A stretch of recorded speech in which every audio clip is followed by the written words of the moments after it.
Senator Booker, thank you so much for joining us on this ASP chat. It's great to see you again.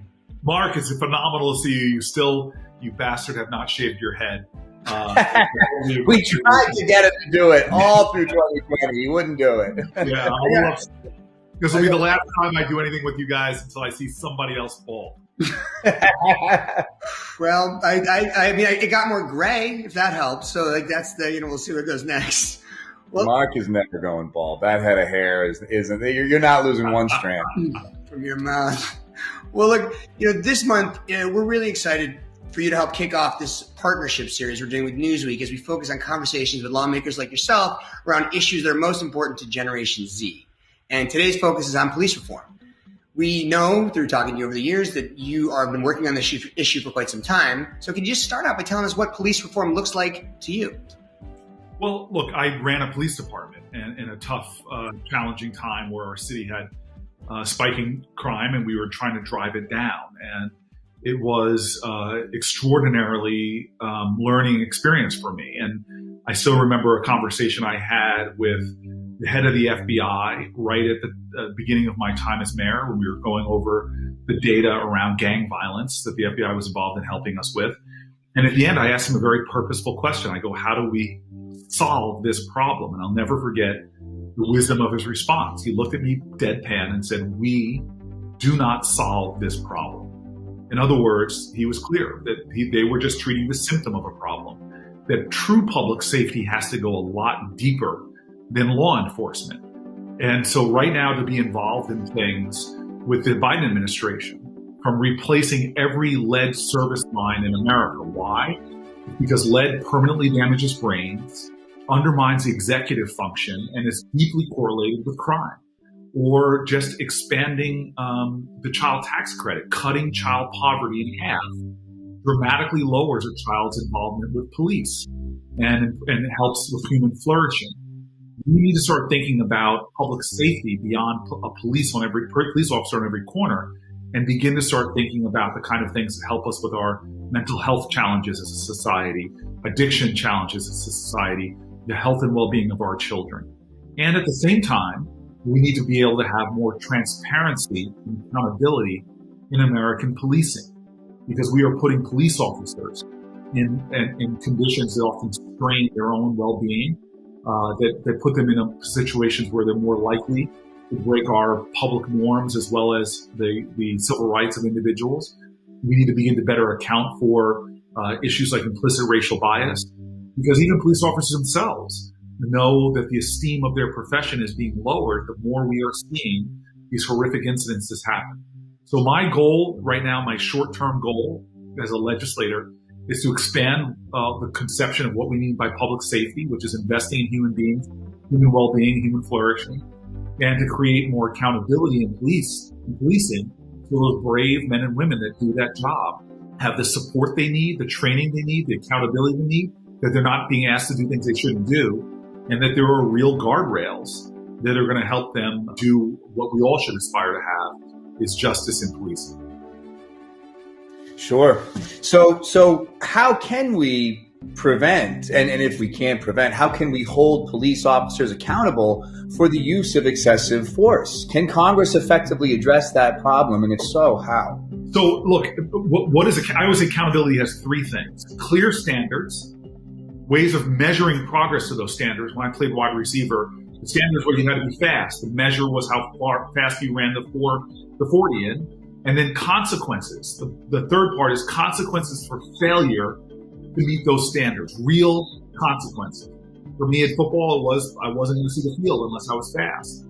And so for policing, which we want accountability, one is what are the standards for policing? Let's all agree on that. Should a police officer be able to do a carotid chokehold or kneel on somebody's neck that killed George Floyd or Eric Garner? No, I don't think so. So our legislation bans certain practices and establishes certain standards. Number two is accountability. We don't even know. We have no way of measuring nationally what the police-involved use of force is in the country. And then the final thing is, when you do wrong, when you violate the law and community standards, will there be a process through the court system, civil court and criminal court, to actually hold you accountable And that runs us up against something called qualified immunity, which is on the civil side, making police officers immune often to civil challenge, and the standard with which you could be criminally culpable.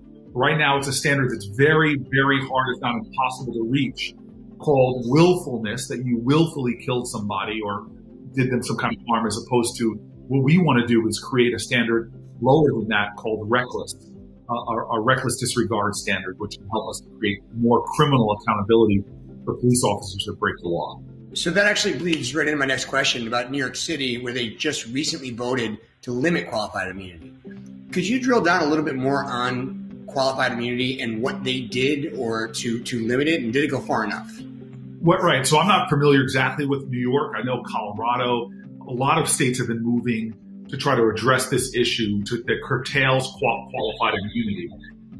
Again, if you're a police officer, you don't want to have your financial world into disarray because of frivolous lawsuits.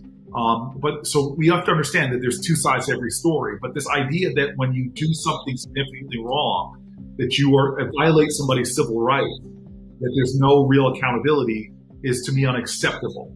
So creating the right balance and letting accountability be shared, which some other states have. They've capped the liability for police officers, but they've expanded liability for the people that are training, for the municipality, for the state, to have to make sure that victims who've had their civil rights violated, there's some accountability. And so that's the space of the balance that we're trying to strike.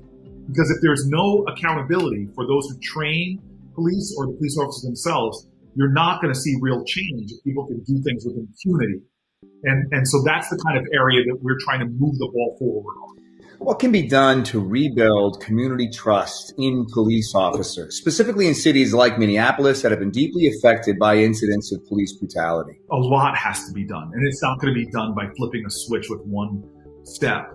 And there are a lot of really good, meaningful ideas out there. And again, I would always start by saying we need to be investing in communities beyond policing. And the great example I'll give you this, and I know Minneapolis, I can go through cities that know this pain. There is no difference in America between black folks and white folks for using marijuana. But black folks are getting arrested for simple possession at rates 3-4 times higher. And by the way, for people who don't think we still arrest people in the United States, in 2019, there were more marijuana possession arrests than all violent crime arrests combined. And so now you have black folks getting criminal convictions for doing things that 2 of the last 4 presidents admitted to doing. Now, does that help trust?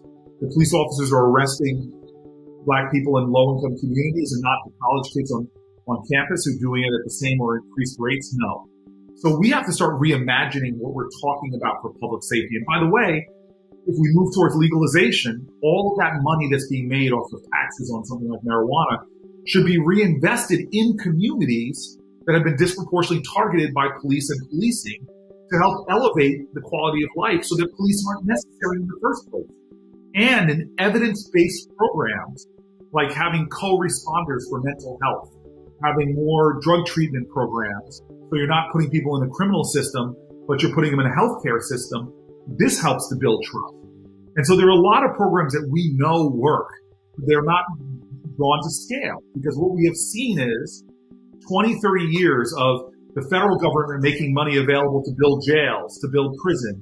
Oh, let's put 1 million more cops on the streets, and not to invest in the things that actually make communities safer and more whole, where it's better for better well-being. These are all of the things that we can do to build that trust. And police departments, I helped run one as a mayor, have to be accountable with transparency where communities know, hey, here are the stops that you've done this year. Why is there so many more black people being stopped? What are you doing for implicit bias training? There has to be more of a partnership with community. Transparency and accountability builds trust. The George Floyd Justice and Policing Act was passed by the House in March, mostly along party lines. The National Sheriff's Association objected to the bill's banning of certain military equipment from law enforcement use. What types of military equipment would this legislation restrict, and what are the pros and cons of implementing that kind of reform? I was a mayor who believes fully that when you put armaments from military battlefields into communities, you are sending the wrong message, you're eroding community trust, and you are having the opposite effect. And so in the George Floyd Justice for Policing Act, we have a very mature approach, not a complete ban on this, but a ban on the providing of these resources, and also a ban on the ability to use them. I know there are real times that you want to have for an active shooter situation. You may want to be able to approach that active shooter environment with a military style vehicle that can withstand bullet shots, a gunfire.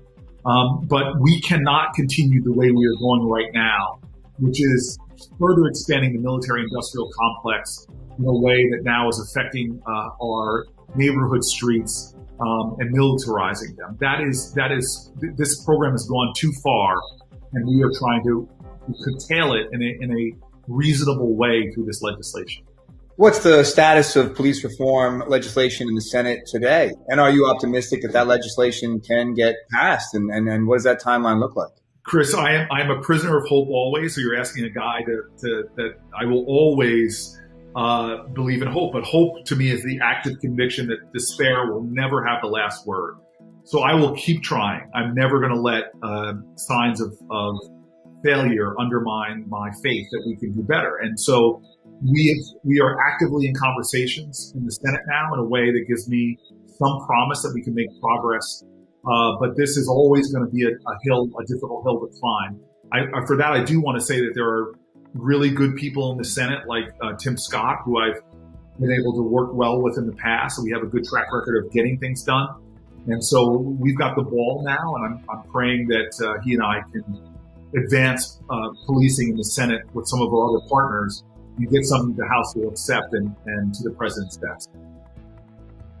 I love the idea of being subservient to hope. So that's fantastic. Yeah, likewise. Always wonderful to see you. Always wonderful to see you. Thank you so much for joining us, Senator Booker, on this partnership with Newsweek, and we always love having you on these ASP chats. Thank you guys for the overly generous words, and get your asses to Jersey, please. We could hang out.